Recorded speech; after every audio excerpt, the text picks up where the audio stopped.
Good afternoon, everybody. Welcome to the hottest kids show on WDRB iHeartRadio. Little Superdude presents What's Good in Your Hood. Hey, Superdude! Hey! Hey, Jerome, my man, what's going on? Hey! What you got planned today? Superdude, baby, how you doing? Junior Fantastic, Super Sleuth Master, crime-solving partners, on the case ASAP, agent with the evidence, question all the suspects, checking out the clues with my detective tools. Hey, yo! Man, hurry up, Roscoe! Hurry up! Man, we gotta go, boy! Man, you're taking too long. Roscoe, put down the bone! Man, come on, man, we gotta go! Man, that song is so cool. Well, look, hey, everybody. My name is Miss E, and I am the main host of Little Superdude Presents What's Good in Your Hood. My guest host, Little Superdude, will join me in later radio segments to interview exciting guests and to talk about fun topics, such as discussing which summer movies are worth going to see, rating those free gaming apps, and talking about how to stay healthy and happy. But before I and Little Superdude dive into all the different types of topics that kids love to talk about, I want to tell you about who Little Superdude really is. Little Superdude is the hero of the new kids' book, The Adventures of Little Superdude, The Case of the Missing Top Hat.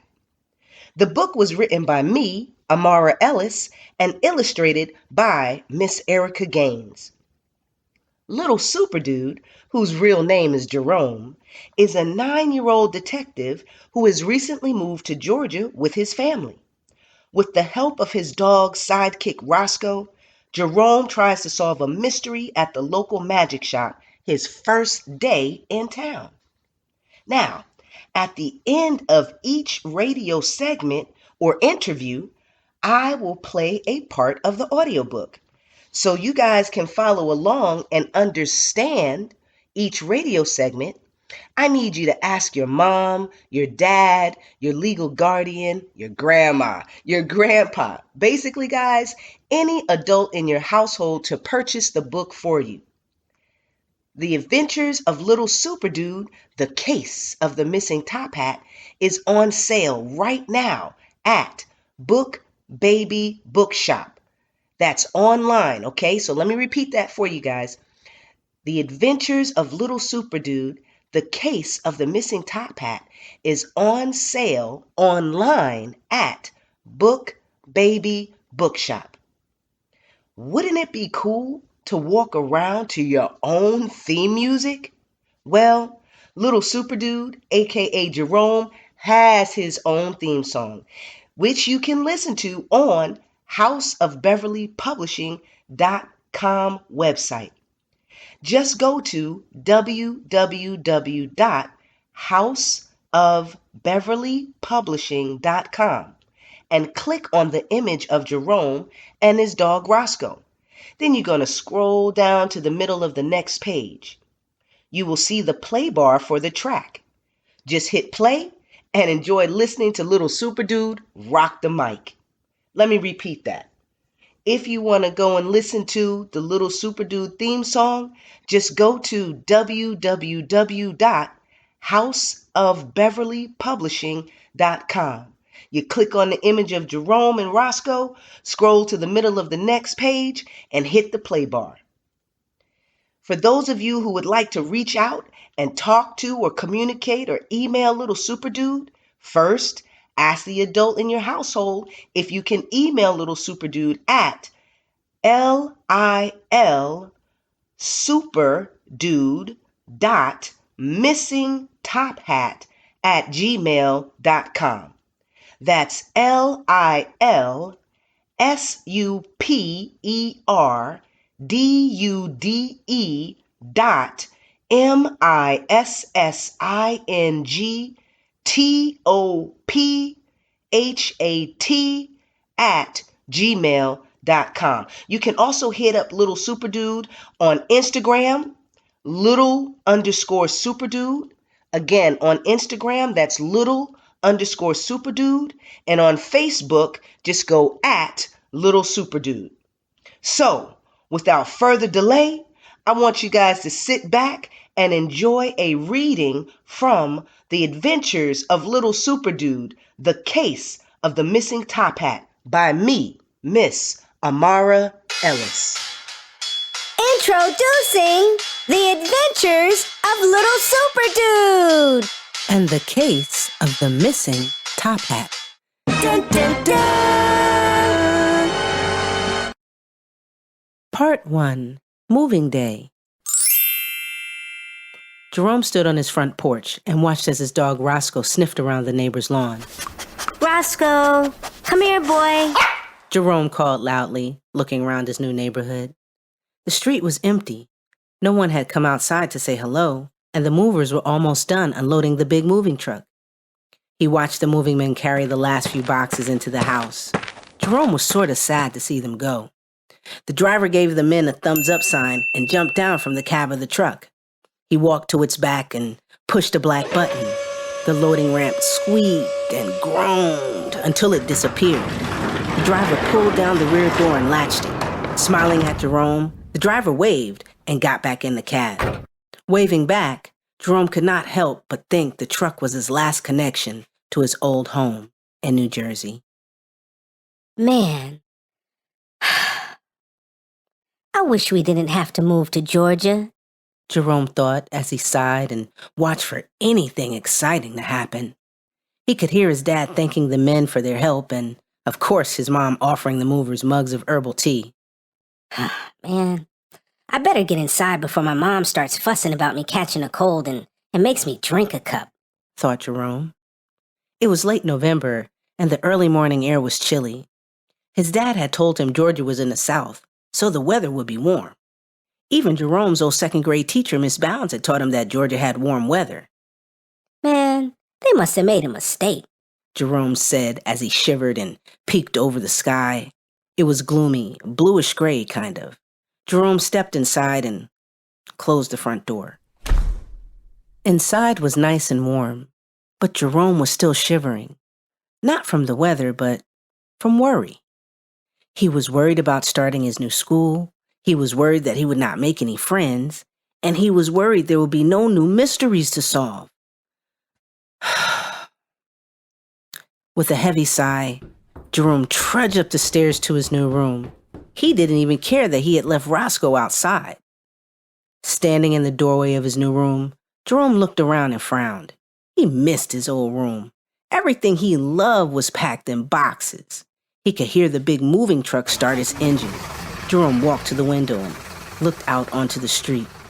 Roscoe was sitting on the front lawn with the neighbor's dog, and his mom and dad were standing in front of the house laughing and talking with the neighbors. Jerome shook his head in disbelief. Man, even Roscoe had found a friend. Jerome felt so alone. The moving truck made its way down the winding driveway.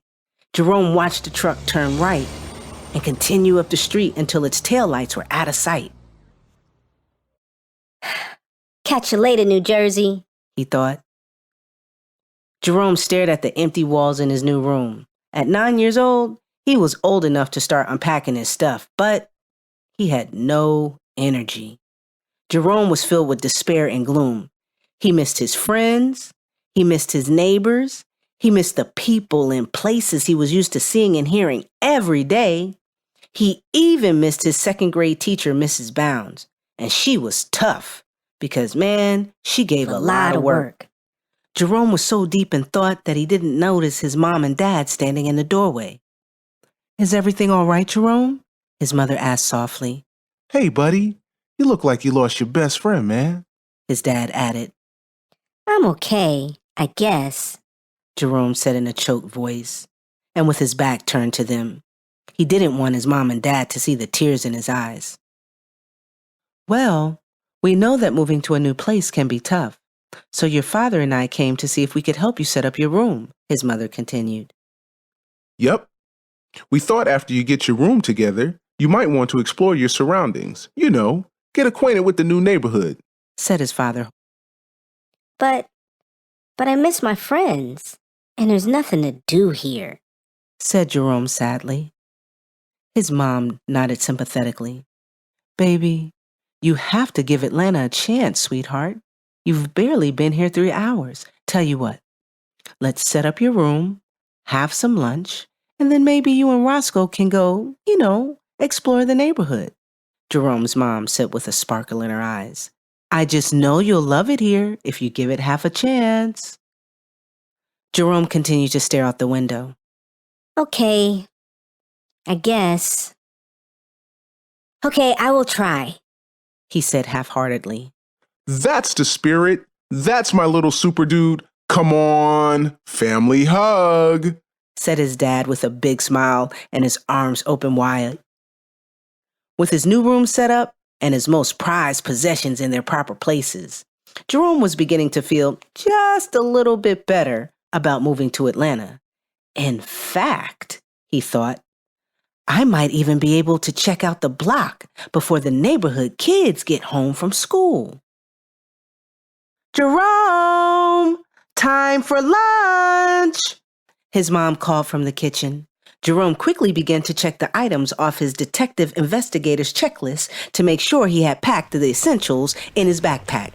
1 magnifying glass, 2 pair of tweezers, 2 empty plastic peanut butter containers, skunk spray, that's really essential, 2 jump ropes, a small flashlight, extra batteries, 2 empty Ziploc bags, a special edition, the real thing, Eagle Scout Explorer Swiss Army knife, a pocket notepad, 2 pencils, 1 bottle of water, a foghorn, and 2 granola bars with 1 bag of gummy bears. Coming, Mom! Jerome answered, grabbing his waterproof watch and detective hats off the dresser. Jerome enjoyed eating lunch in a new kitchen. His mom had made his favorite dinner for lunch. Fried shrimp, sweet corn, garlic cheddar biscuits, and a tall glass of sweet tea. His father had even promised to take him to the Falcons-Jets football game on Sunday at the Mercedes-Benz Stadium in Atlanta. Jerome was really happy. Mom and Dad, I think I'll go explore the neighborhood a little, Jerome said as he helped his mom clear the table. That's a great idea, said his mom excitedly. There's a park nearby that you should check out, and a bookstore, and an art studio, and, Jerome's mom's voice trailed off. Baby, I guess you will find all of this out on your own, she said with a smile. And I set your bike in the driveway, his dad said. I thought you might need it to, get around. That was such an entertaining read, and I hope you listeners enjoyed that too. That was an excerpt from The Adventures of Little Superdude, The Case of the Missing Top Hat. The book is on sale right now online at Book Baby Bookshop. All right, guys, it's time for me to sign off. So remember, tune into WDRB iHeartRadio every Wednesday at 5:30 p.m. Eastern Standard Time to find out what happens next in the audiobook and to find out the latest info for kids. The name of the show is Little Superdude Presents What's Good in Your Hood, and I'm your host with the mostest, Miss E, and next time we'll meet our guest host, Little Superdude. Hey listeners, I want you guys to have a great night, and I will see you next week at the same time. The topic that we're going to introduce for next week is fun activities kids can participate in over the summer. So if you guys have any great ideas, don't forget to hit me up on Instagram at little_superdude or on Facebook at Little Superdude. And for those of you who are really savvy at sending emails, you can go ahead and email us your ideas about fun activities kids can participate in over the summer. You guys be safe, and I'll see you next week.